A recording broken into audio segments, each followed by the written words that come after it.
Okay, so magandang gabi sa lahat ng nakikinig at sumusubaybay ng ating programang Manibela ng Masa on the Go. Nandito naman po tayo at magkakasama-sama sa loob ng isang oras para sa pinyong talakayan ni Naing ng Bayan. Tumawag lamang sa 0956-512-2086. Siyempre, dito lamang po yan sa impilan ng Paranaque Press Club Net Radio Worldwide.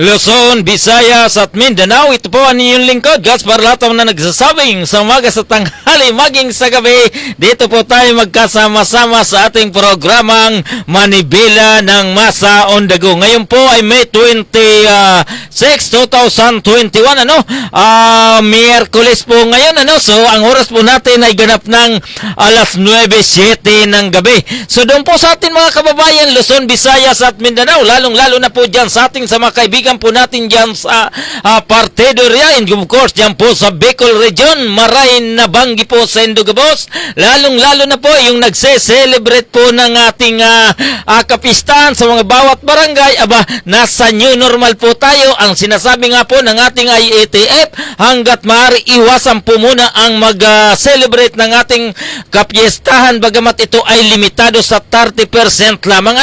So doon po sa ating mga kaibigan, dito po sa Metro Manila, kanina ay talaga naman maganda po ang takbo ng ating panahon, lalong-lalo na po dito sa lungsod ng Paranaque, na kung saan sabay-sabay talaga naman maganda po nagiging resulta sa usapin po ng pagbabakuna dito po sa lungsod ng Paranaque. Tayo naman po ay nagpapasalamat sa butihing City Health Office sa panguna pa rin po ni Dr. Olga Bertos, and of course naman ito pong si Doc Darwin. So doon po sa kanina po nagkaroon po ng bakuna dyan sa Ayala Mall sa Makapagala Avenue, na kung saan naman ang yung lingkod ay nandoon kanina. At siyempre, ganun din po, tuloy-tuloy na po tayo sa ating mga balita, At tayo po ay na-late ngayong gabi dahil dapat po ang ating programa ay alas 8, pero tayo po ay nagsimula sa ganap na alas 9. Sumabuti na lamang po ang ating ito pong ating si chairman, itong ating computer technician naman, itong nasa technical naman ay napakagaling, at pagdating po natin ay mabuti at kasado na ang ating programa ngayong gabi. Kaya po sa doon po sa ating mga kaibigan, huwag po kayo magdalawang isip na manood sa ating programa, dahil tuloy-tuloy po tayo maguhuntahan kung ano man po ang gusto nyong tatalakayin po natin kung inyo pong gugustuhin. Doon po sa ating mga kaibigan, doon po sa atin sa ibang bansa dito po sa lugar ng Hong Kong, Singapore, sa Kuwait, maging dito po sa Saudi Arabia, palagi tayo nakaka-receive ng chat. Sabi nga po nila, talagang laban-laban, tuloy-tuloy ang application ng bakuna, lalo na po dito sa ating kamag-anakan naman dito po sa Pilipinas. Raratsada po tayo sa ating mga balita. Siyempre, dito po mangunguna tayo sa lungsod ng Paranaque, na kung saan ito pong launching sa Paranaque City Safety Cell Certification ginap na po ngayong araw, ngayong Wednesday, May 26, 2021 sa SM City Sukat. In cooperation with the Department of Trade and Industry, DTI, Department of Labor and Employment, DOL, Department of Health, DOH, Department of Tourism, Department of Interior Local Government, DILG, and City Government of Paranaque, headed by Paranaque City Mayor Edwin Olivares, Vice Mayor Rico Gules, and Congressman Eric Olivares, and City Council. The City Government of Paranaque would like to thank DTI Secretary Ramon Lopez, DILG Secretary Jonathan Himalaya, SM Supermalls President Steven Tan, and the Safety Cell Committee of the City of Paranaque, headed by BPLO Chief Attorney Milani S. Malaya, and committee members. Maraming salamat at mabuhay tayong lahat. Aba naman. So maganda po nagiging development dito sa lungsod ng Parañaque, no? Talaga naman tayo po ay nagkaroon ng tinatawag na launching ng Parañaque City Safety Certification. Yes, we were born, born, born to be alive.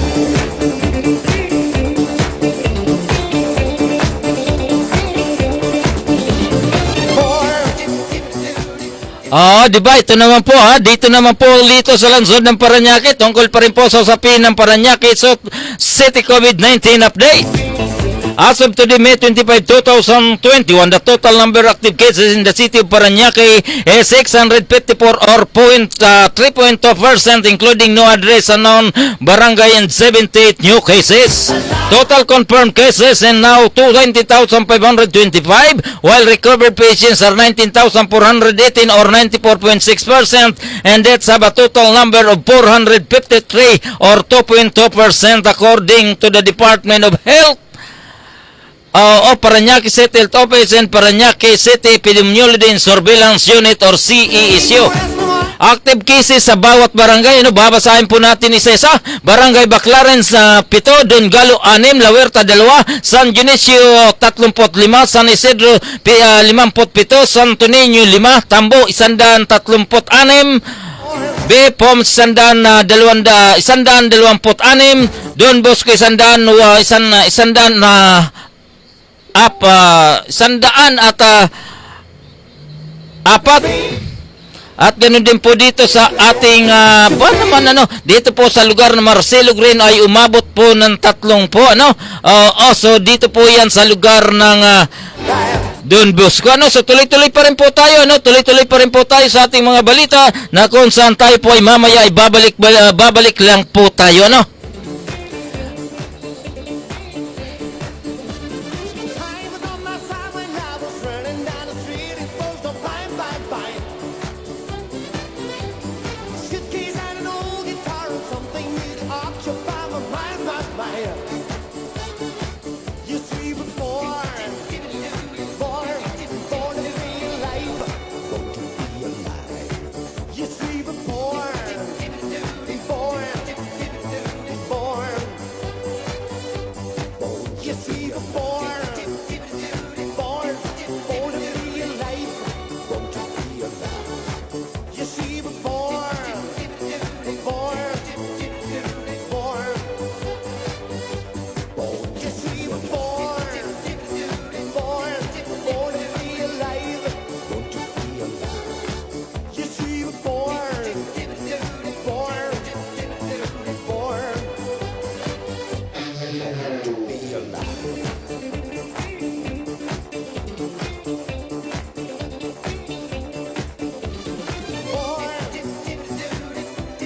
born to be alive. Yes, we were born, born. Okay, so tuloy-tuloy na po tayo. Ito pa rin po ang bilang ng mga kasalukuyang mga may sakit na COVID sa bawat barangay. Dito po sa lugar po na Marcelo Green na 33. Dito po sa Merbel, parehas po ang bilang 30. Ganun din po dito sa barangay Munok 29. San Antonio 42. At ganoon din po dito sa San Martin de Porres 6, San Valley 26, at ganoon din po sa tinatawag na nun barangay ay 1 lang. Muling pinalahanan ng ating City Government Parañaque sa panguna ni Mayor Edwin Olivares na sundin ang payo ng ating gobyerno sa ilalim ng General Community Quarantine at manatili lamang sa kanilang tahanan kung walang importanteng gagawin sa labas at sundin ang mga guidelines na ipinatutupad ng ating pananaw upang maiwasan ang pagkahawas at pagka-expose sa COVID-19. Ito ay isang paalala mula sa inyong lokal na pamalang lungsod ng Parañaque na maging alerto, maingat at responsable. But I never wanted all the things people need to justify the lives. Yes, we were born, born to be alive, born to be At tuloy-tuloy pa rin po tayo sa ating mga balita. Dito pa rin po ito sa lungsod ng Parañaque. Online scam or politically motivated? Question mark. online scam or politically motivated? Question mark. PNP eyes tumor angles and sell of COVID vaccination slot. The Philippine National Police PNP is eyeing two other angles behind the controversy on the alleged sale of vaccines and vaccination slots for the coronavirus disease or COVID-19. First, it could be similar to online scams since at least two of those who receive the offer for vaccines and vaccination slots are engaged in online selling business and were directly messaged by at least two suspects through social messaging apps. You see before. And second, it could be politically motivated as the suspects could be employed to discredit the local government's LGU of Mandaluyong, San Juan, and Parañaque. City amid public interest all the issues regarding the vaccination. PNP Chief General Guillermo Lorenzo Tellasar said that both the Criminal Investigation and Detection Group CIDJ and the Anti-Cybercrime Group are currently pursuing all the leads to locate at least one suspect who offered the vaccine and vaccination slot to his high school friend. The suspect was already identified although all his social media accounts were already deactivated. The suspect claimed that he has contacts in San Juan and Mandaluyong LGUs and could even deliver the vaccine for non-residents of the two cities for a price ranging from 12,000 to 15,000 depending on the brand. You see before. The PNP chiefs assured that the ECG is continuing its close monitoring and coordination with its local teams and the LGU police offices. Since the illegal sale of vaccine and vaccination slot is being perpetrated via private communication, we encourage citizens who are being targeted by both illegal sellers and the scammers to help us in this case, Eliasar said. He further urged that the public to immediately report the PNP's Sumbong Mo complaint, monitoring and referral system should they encounter sellers of vaccines which are given free to residents by the different LGUs after registration. Ito po ay published ng May 25, 2021 by Aaron Recuentro. Born.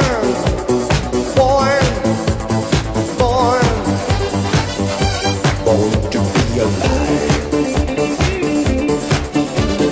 People ask me why I never find a place to stop and settle down. But I never wanted all those things people need to justify the lives. Yes, we were born to be alive. Born to be alive. Yes, we were born.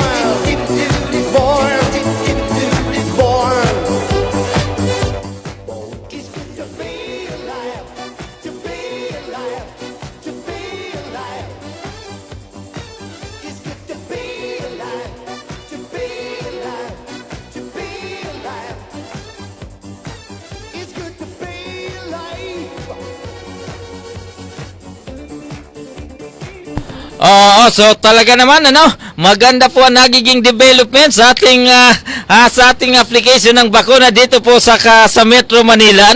Doon po sa atin mga kababayan, at sana wag na po kayo magdalawang isip na sana po ay tayo may magpabakuna na kung sakaling tayo nga po kung sakaling may available na bakuna.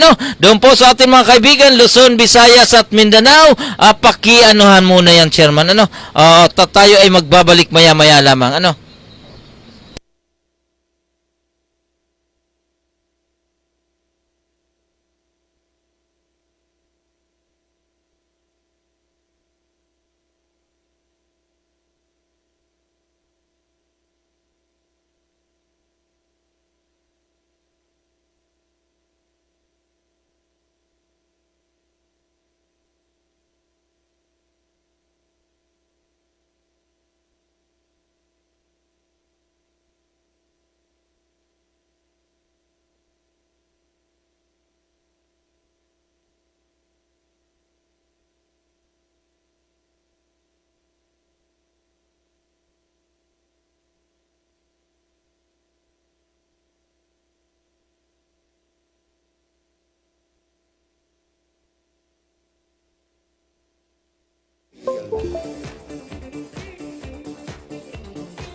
Okay, sa ating mga karagdagang balita, haba maganda ng Malacanang kumpiyansa makababawi ang ekonomiya ng Pilipinas ngayong taon. Haba naman, lakas loob talaga, no?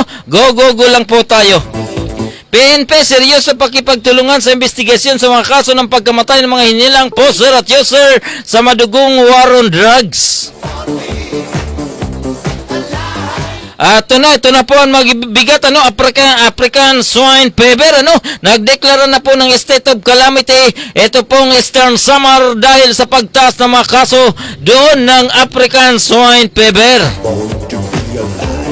At ganoon din po itong isang pulis sa Valenzuela ginit na aksidente lang daw di umano ang pagkamatay ay pagkapatay ng isang 18 taong gulang lamang kawawa naman po ito at saka may problema pa po ito sa pag-iisip. Ito po ang mabigat kapag ito ay nagkakaroon ng ganitong sitwasyon. Pero mas maganda siguro maganda po rito imbestigahan maigi dahil tayo naman po ay naniniwala na kung ito po ay bata pa ay talagang makita namin natin sa itsura na ang bata kapag ikukumpara mo naman doon sa mga mananabong ay tila hindi naman po ito bagay ganun din po sinasabi low pressure area na tamaan sa layong 25 km sa silang bahagi ng Mindanao. At ganoon din po sinasabi 31 na mangingisda nasagip matapos lumubog ang kanilang bangka sa bahagi ng West Philippine Sea. Time was on my side when I was running down the street. It was so fine, fine, fine. At ito naman po, tuloy-tuloy pa rin po tayo sa ating mga balita. Ang oras po natin ay ganap ng alas 9:22 ng gabi. Ito po ay sinasabi maganda, protection laban sa COVID-19, target ng pamahalaan na makamit sa NCR at iba pang lugar sa bansa sa darating na Nobyembre sa kasalukuyang taon.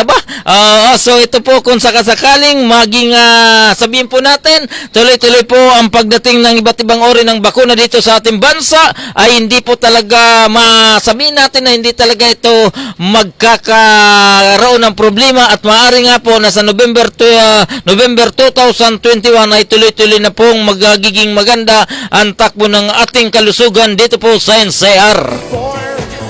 Di ba? Yung po ang maganda at sinasabi nga po, DOH nilinaw na hindi sila tutol sa pagbibigay ng prioridad sa NCR Plus sa distribution ng COVID-19 vaccines. Kaya lang palibasa nga po itong outside Metro Manila naman Metro Cebu at Metro Davao at iba pang bahagi ng ating bansa naman tuloy-tuloy po ang tuloy-tuloy po ang pagtaas ng kaso ng COVID-19 na kung saan ito naman po ay dapat bigyan pansin ng ating pamahalaan maging ng DOH. At ito na po, lalaking ninalok ng bumili ng slot para sa pagpabakuna sa Mandaluyong City, nakikipag-ugnayan na sa mga otoridad. Ito po ang maganda, kung talaga pong totoo na ikaw ay inalok, ngunit hindi na po nangyari o hindi po naganap itong pagbabakuna, sana madagdagan pa po ang iyong makasama hinggil sa kaniyang nabiktima naman para lalong maging matatag ang kaso hinggil po dito sa nag-aalok di umano na porcel na bakuna ay mabigat nga po ito. Mabigat, Malacanang nanawagan sa mga LGU na magpasa ng ordinansa para maparusahan mga nasa likod ng vaccine slot porcel. So ito na nga po, nananawagan na po ang ating pamalaang, ang ating Malacanang na hanggat maaari ay magkaroon na po ng ordinansa para mapanagot ito pong nagbibinta ng bakuna o kaya nag-aalok ng slot ng bakuna doon po sa kanilang mga kakilala. Batid po natin na sa kasalukuyan naman ang bakuna binibigay ng gobyerno, ito po ay libre. Libre po itong binibigay at wala pong kinukuha ni 5. Pero hindi po natin inaasahan. May mga tao talagang mahilig magsamantala. Mantakin mo po 12,000 o hanggang 15,000 bawat slot ng bakuna ba? Napakahirap na nga po ang buhay sa ilalim ng pandemic. May tarantado pa. It's good to be alive, to be alive, to be At ito na po, sinasabi ng Mandaluyong City LGU, tiniyak na hindi sa kanila makakalusot ang vaccine slot for sale. Ito na po ang sinasabi ng Mandaluyong City. Siyempre, ito pong si Mayor Abalos naman na sinasabi nga po nila na hindi pwede sa kanila na makalusot kung sino man po itong gustong kumita sa ilalim ng pandemya sa pamagitan po ng vaccination process naman ng ating gobyerno. Batid po natin na inulit po natin na ang bakuna ay libre. Dapat ito po ay libreng ibibigay sa tao, hindi po yung may halaga dahil sabi nga po ng ating spokesperson na si Harry Roque, bawal pa po itong i-commercial dahil wala pa pong lisensya para sa commercial ng nasabing gamot o kaya ng nasabing bakuna. Oo, so talaga naman tayo, no? Feel na feel po natin ngayong gabi ang ating mga balita, bagamat ang inyong lingkod, ano? Kaya ni na lamang po ay nandoon po tayo sa Ayala Mall para sa unang vaccine ng bakuna. At ito na po, good news po doon sa may-ari ng mga restaurant naman, ano, sinasabi, pandaragdag na kapasidad sa mga restaurant na nabigyan ng safety cell, isa sa pinalpa ng DTI. Isa sa pinalpa. At dito po sa lungsod ng Parañaque, kanina ay inilaunch na dito sa lungsod ng Parañaque yung tinatawag na certification, safety certification dito po sa lungsod ng Parañaque. So tuloy-tuloy na po tayo, no? Ibig sabihin po ang ating mga restaurant dito sa lungsod ng Parañaque malapit na mabibigyan po kayo ng tuloy-tuloy na business percentage naman, ano? Hindi na po kayo kukutahan ng 10%, 20% or 30% basta kayo ay marunong lang pong sumunod kung ano po ang tinatakda ng ating IATF naman.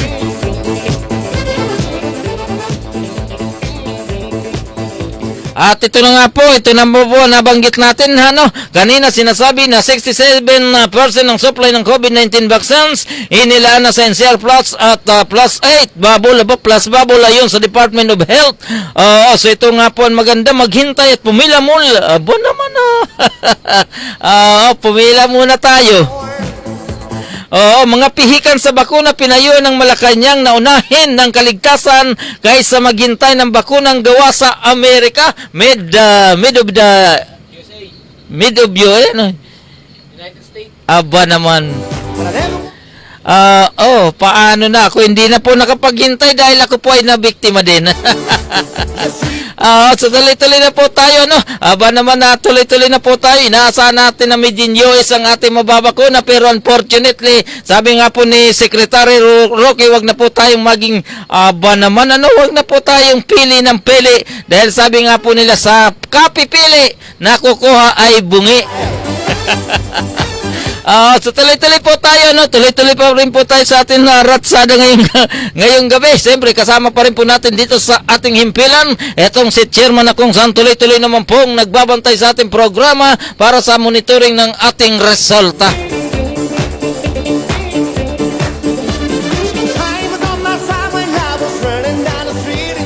Ito na po mga kaibigan, ito po mga traffic enforcer naman na tila nagpapasaway. Ito na po ang dapat niyong bantayan, traffic enforcer sa Maynila. Sinibak matapos tikita ng isang motorista na wala namang paglabag. Ay nako, wala nang paglabag, tinikitan mo pa, iyan, nadali ka. Ito na po mabigat, pulis. Natawan ng Quezon City Police District, arestado matapos hold-upin ang isang sangay ng LBC sa San Miguel, Bulacan. Aba naman, ano ba naman yan na bro? Bakit naman ganun bro May sweldo ka na, napakaganda ng iyong buhay Ikaw naman ay active na mini-uniform pagkatapos ay nagsa-sideline ka pa ng yun na nadali mo, yun na pala mo habang buhay ka maghihirap sa kapalpakan mo.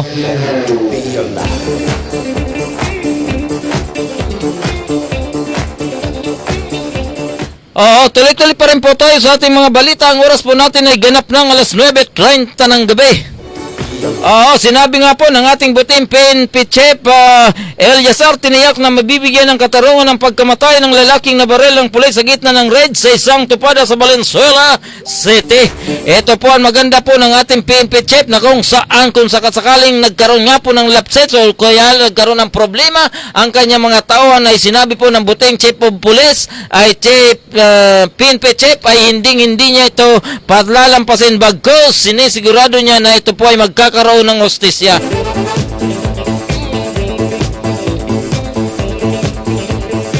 Tuloy-tuloy pa rin po tayo, no? Tuloy-tuloy pa rin po tayo sa usapin ng Cebu.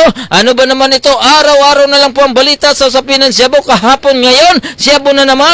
2 drug suspect arestado sa kinasang bypass operation sa Pasay City. Mahigit 300,000 halaga ng Cebu na kumpiska.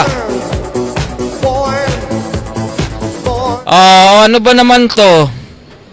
Ano ba nangyayari sa atin? What is the happening to our country? So puro na lang Cebu. Napakalaki pang bulto ang nahuhuli. Ano ba nangyayari? Ano po ba nangyayari? Bakit ganyan? Walang katapusan ng usapin sa bulto-bulto ng supply ng droga.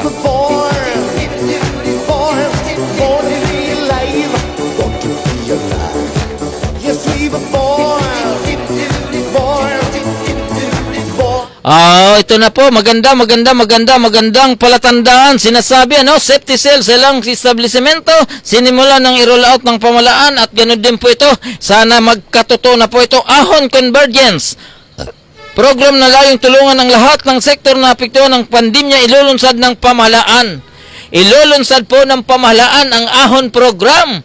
Ay gawin nyo na, sana ay magkatotoo na po ito, ha? Napakarami na po, yung tinatawag na bayanihan, bayanihan to, at ito na pong bayanihan rin, magkakaroon na, at ganoon din po itong tinatawag na Ahon Convergence Program ay tila itutuloy na po ng ating gobyerno. Sinasabi nga po, Ahon Convergence Program na layong tulungan ang lahat ng sektor na naapekto ng pandemya, ilulunsad ng pamahalaan. Ilulunsad, ay nako, sana piliin nyo talaga ang dapat mabigyan. Hindi pwede itong si Kagawad, hindi pwede itong si Kupitan. Pagkatapos ng bigayan, nagkakaroon ng bagong bahay, nagkakaroon ng bagong kotse, nagkakaroon ng bagong motor. Di ba? Sige, tuloy-tuloy na po tayo sa ating mga balita.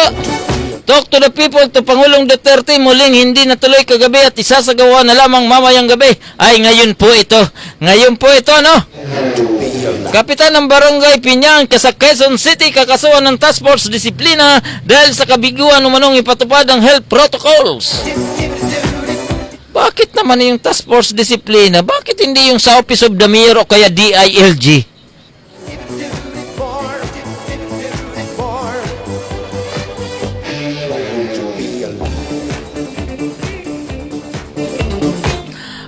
Ito na po, good news din po ito, unang batch ng T-129 attack helicopters na binili ng Pilipinas sa Turkey, nakatakda ng dumating sa September ayon sa Department of National Defense. Aba naman. Unang batch ng T-129 attack helicopters, aba naman. Sana ituloy nyo na kagad yan.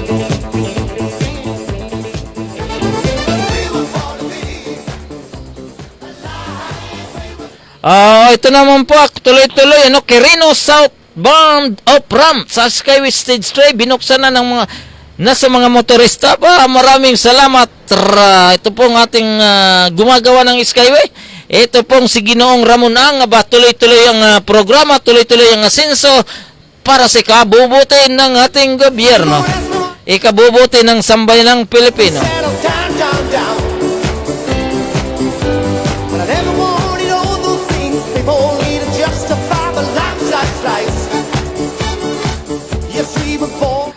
So tuloy-tuloy na po tayo, Ang oras po natin ay ganap ng alas 9:34 ng gabi para tayo naghahabulan. Para tayong nasa karera. Commission of Human Rights, ikinatuwa ang pagbubukas ng Philippine National Police sa ilang records ng drug war para mabusisi ng DOJ. Maganda po itong palatandaan, maganda po itong palatandaan sa ating mga kababayan, kaya maya-maya lang po tayo ay magbabalik dito sa ating programang Manibela ng Masa on the Go.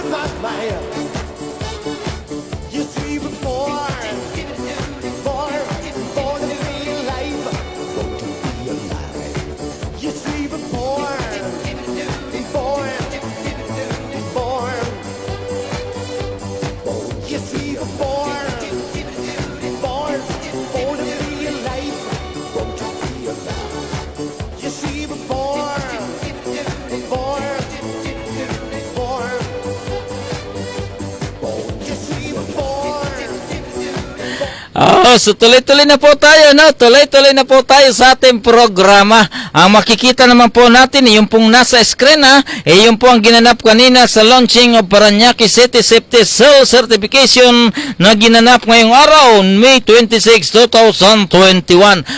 So doon po sa atin mga kaibigan, Luzon, Visayas at Mindanao, sana po ay tuloy-tuloy po tayong laban-laban lang po tayo at sana kung ano po ang sinasabi ng ating IATF, kung ano po ang sinasabi ng ating gobyerno, kung ano po ang sinasabi ng DILG at ng ating mga lokal na gobyerno, ay sana po natin sundin po natin. Ganon din po itong ating mga kaibigan dyan po sa ating mga barangay level naman at ganon din po itong mga barangay tanod at lalong-lalo na po itong tinatawag na mga volunteers na Unified Force Multipliers ay sana po ay maging maingat po tayo sa ating panghuli. Dapat tayo po ay maging isang huwaram bilang isang sumusunod sa IAT protocol. So kaya doon po sa mga city ordinances, so ito po ay nagiging maganda kung tayo po ay mismo ay maging huwaran para ang ating mga kababayan kung saan man po tayo napunta, kung saan man po tayo naggagalugad at kung saan barangay tayo ay napupunta, tayo po ay maging huwaran, hindi po ito na maging pasaway. Diba? Born to be alive. People ask me why I never find a place to stop and settle down. Eto na po, malungkot na balita, malungkot na balita na sangkatutak na paglabag sa minimum health protocols na itala sa iba't ibang lugar. Lalong-lalo na po dito sa Metro Manila.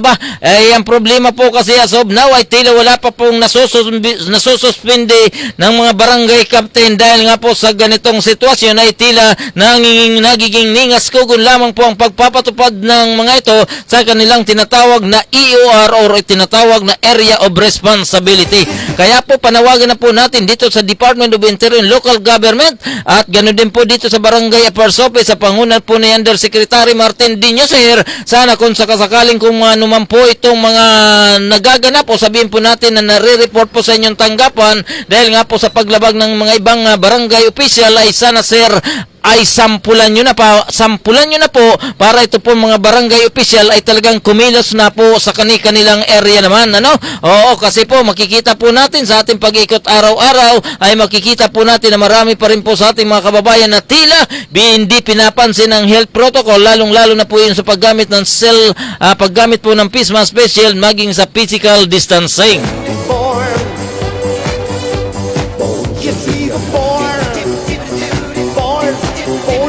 Okay, so tuloy-tuloy pa rin po tayo. Ang oras po natin ay ganap ng alas 9:39 ng gabi. Dito lamang po yan sa impila ng Parañaque Press Club Net Radio.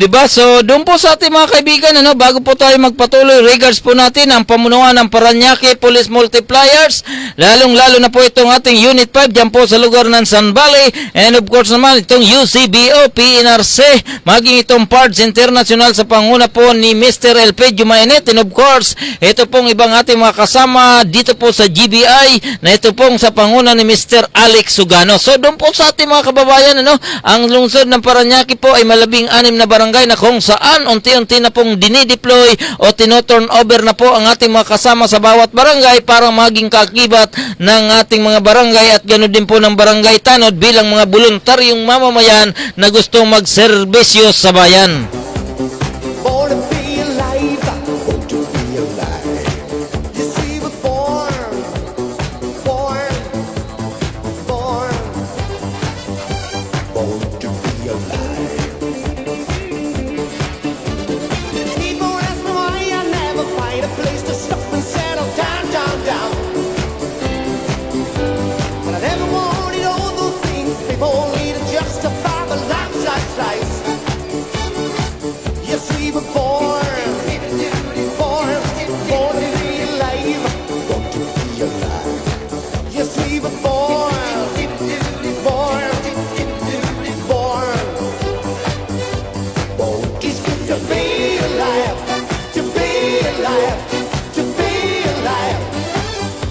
So tuloy-tuloy pa rin po tayo sa ating mga balita, no?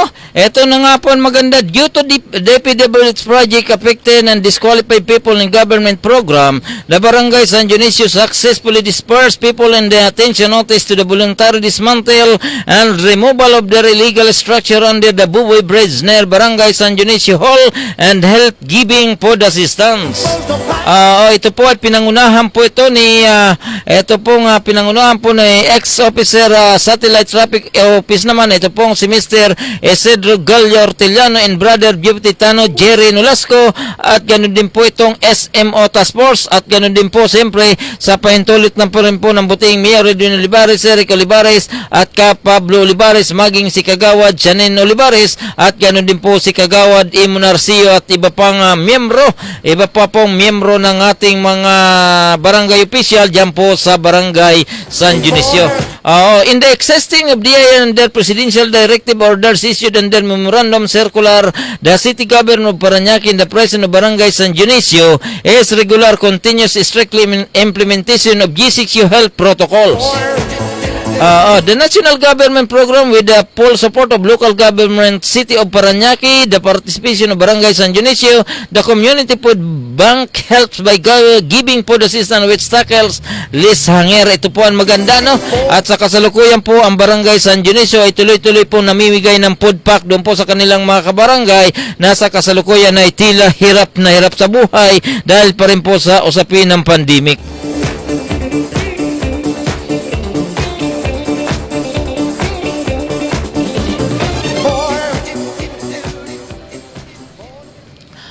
Doon po sa ating mga kaibigan, yung pong ating mga kasama sa hanap buhay, lakad-lakad lang at kanina pinuntahan po tayo ng ating kasama na ito pong si Mr. Noel Nobli naman, and of course, ito pong si Mr. Media Prince, ito pong si Mr. Di ba itong si Angeles? Etong ating kasama si Mr. Francis Angeles. Aba naman, napakaganda po ang sinabi, At ganoon din po tayo ay nagpapasalamat. Ito pong si Miss Elsa Obispo, ito pong station manager ng Rectang Puna News Online. And of course naman itong si Mr.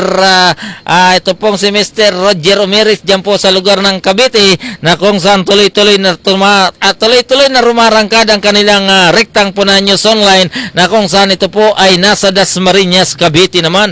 At ganoon din po ang ating mga kasama dyan po sa lalawigan ng Laguna. Siyempre sa panguna pa rin po ni Sir Mr. Libby Tata Dargy Salgado, and of course naman ito pong si Miss Laarni Barayro, maging itong si Mr. Nelson Asinas. At ganoon din po yung mga magagandang lalaki dyan, yung ating mga kasama sa hanap buhay na tila naman talaga kapag pumurma ay tila hindi na nakakakilala at tila ang tingin nila sa kanilang sarili na sila ay feel na sila po ay talagang lakas dating. It's good to be alive.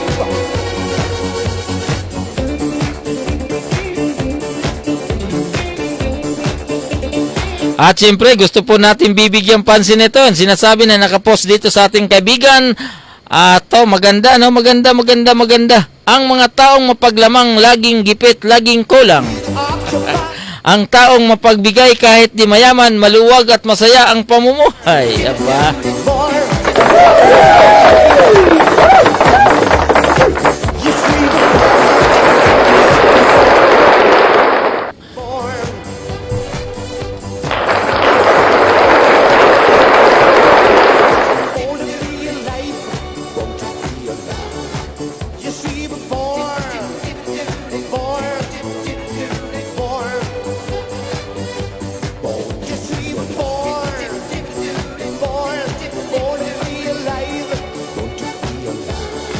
So yun po ang maganda, doon po sa atin mga kasama, dyan po sa Values Formation Spiritual Transformation Incorporated, dyan po sa Campo Crame, siyempre sa panguna po ng ating reverence ni Brother Nicolas Amatorio naman, at ganoon din po itong si Ma'am Susan Amatorio.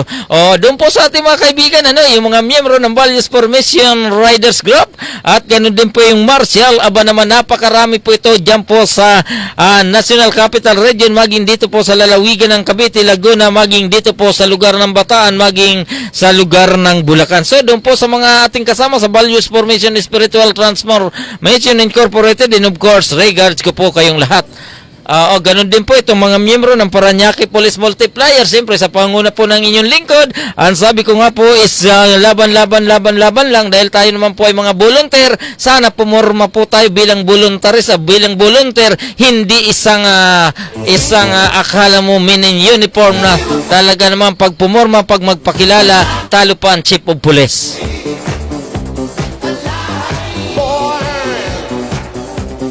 Born to be alive, born to be alive. You see, we're born, born, born, born to be alive. Di ba? So, yun po ang nagiging nagiging buhay ngayon araw-araw.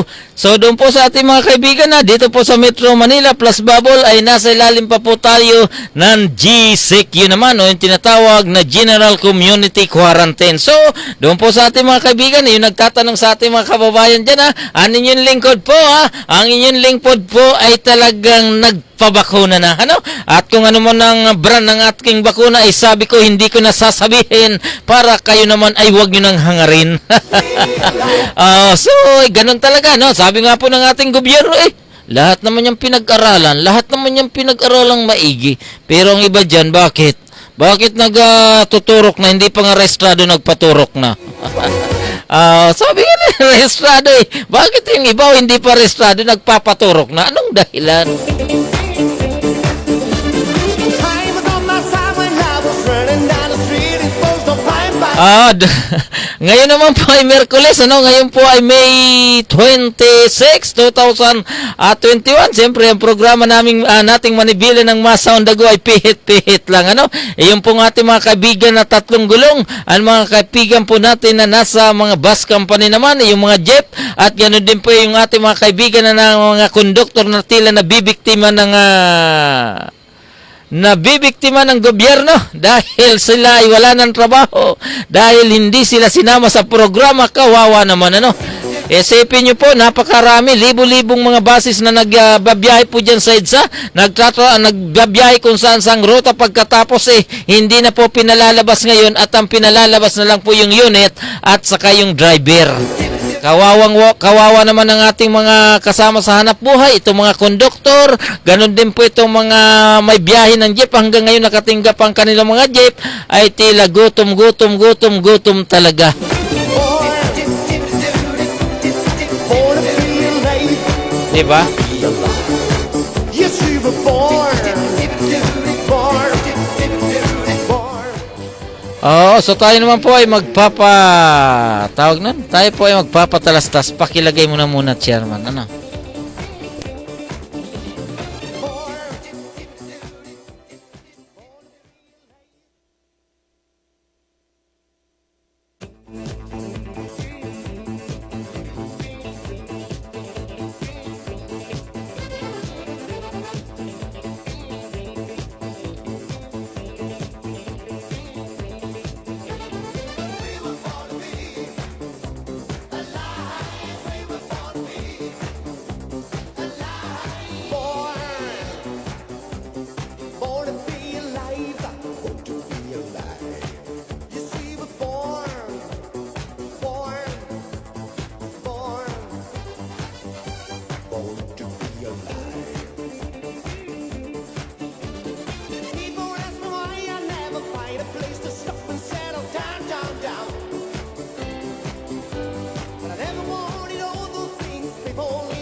Oo, so tayo naman po ay talaga, no? Regards po natin itong ating chairman of the board, laban naman. Ito pong presidente ng UCBO, ito pong si Mr. Ives Grabador. Regards ko po kayo. At ganoon din po yung mga magagandang lalaki na kasama sa Unified Force Multipliers.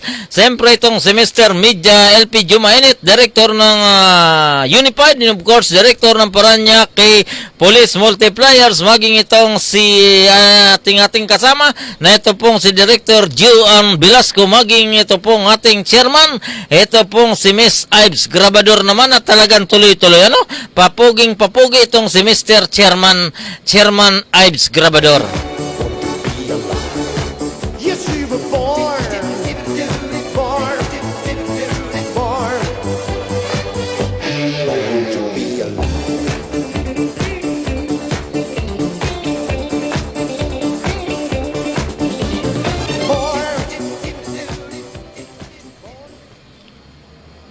Oo, di ba? So tayo naman po ay nagkaroon na ng halos 46 minutes, 47 seconds sa ating programa ngayong gabi. Ang oras po natin ay alas 9:53.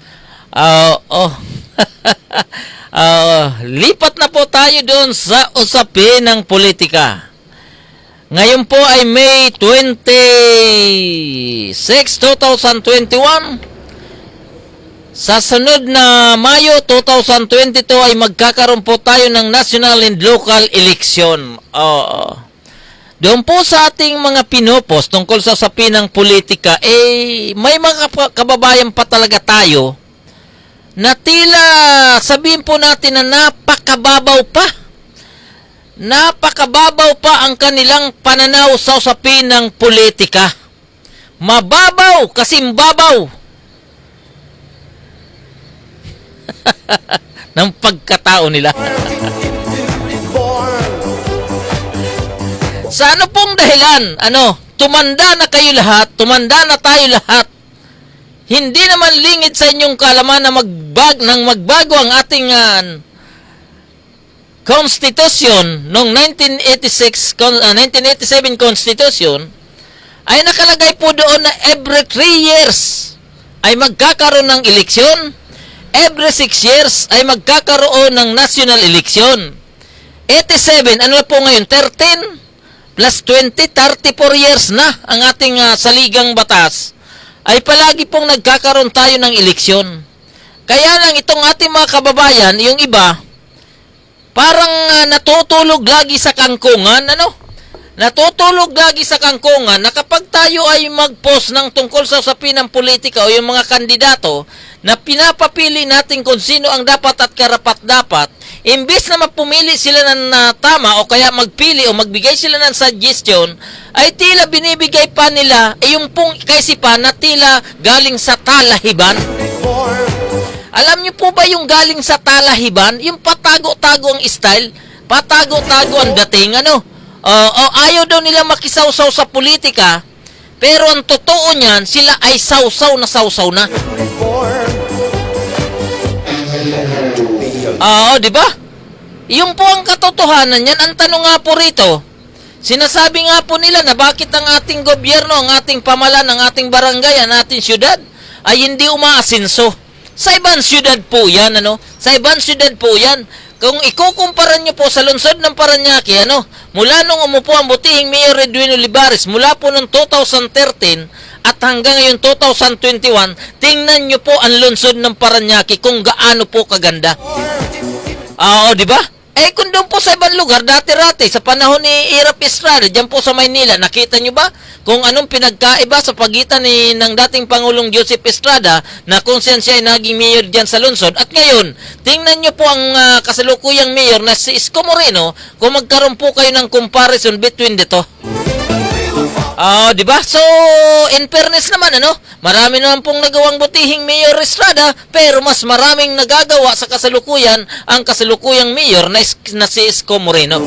At ganun din po yan dito sa lungsod ng Paranaque na hindi naman po lingid sa alaman kung sa usapin ng nagawa ay tila sobra-sobra, talagang sobra ang nagawa sa panahon ni Mayor Edwin Olivares. People ask me why Di ba? So yung po ang maganda doon na pag-uusapan maaga dahil makita po natin. Oo, sabi nga po nila, bakit pipili ka kung last 2 minutes na? Dapat malayo pa po yan, pinag-aaralan nyo na po talaga dahil sila naman po, kung nanunungkulan na sila nung mga nakaraan, bakit hindi nyo sumahin kung sila ba talaga ay dapat pang iboto sa susunod na eleksyon?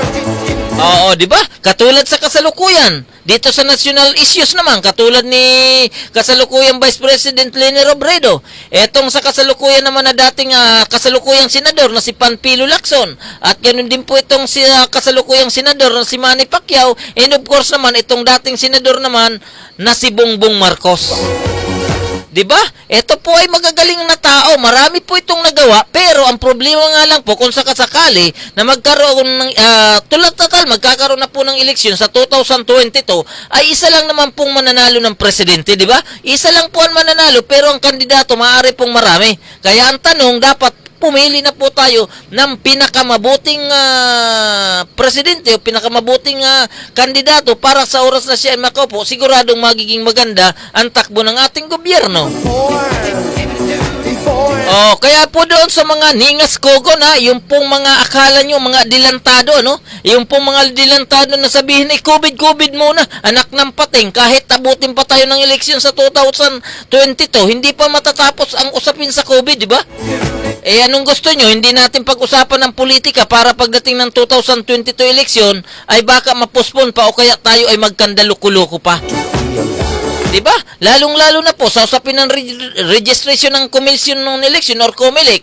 Kaya nga po minamadali na po ng COMELEC dahil sabi nga po nila kakapusin na sila sa oras. Kaya ang pagkakalam ko po, no extension doon po sa registration sa darating na September 2020 naman ay talagang tatapusin na nila ang registration tungkol po sa usapin ng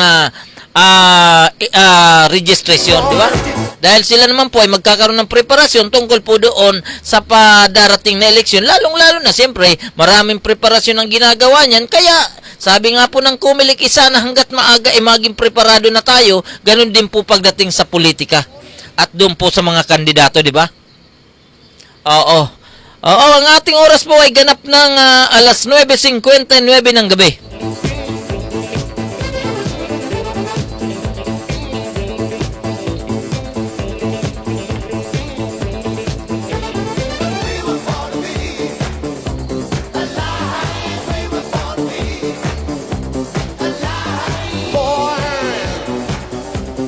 Born to be alive, born to be alive. Yes, we were born, born to be alive.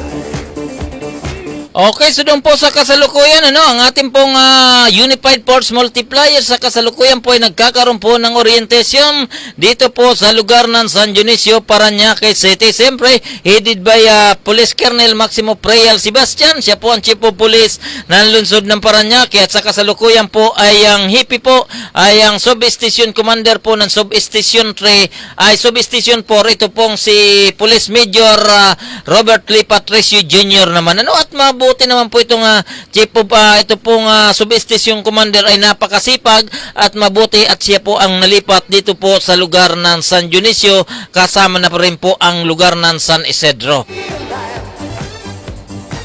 It's good to be alive. Okay, so doon po sa ating mga kababayan, Luzon, Visayas at Mindanao, nalibang po tayo sa oras, ang oras po natin ay ganap ng alas 10 ng gabi. So tayo man po ay magpapaalam na sa ating programa. Doon po sa ating mga kaibigan na sa kasalukuyan na hindi pa po natin nababanggit, ay bukas po ay babanggitin na po namin at magkakaroon po tayo ng tinatawag na programang Parañaque Police Multipliers Update, at iyon po ay ating aayusin at naman tayo muna ay makakaroon po tayo ng kumustahan. So doon po sa ating mga kaibigan Luzon, Visayas at Mindanao, maraming salamat po sa inyong lahat. God bless us all.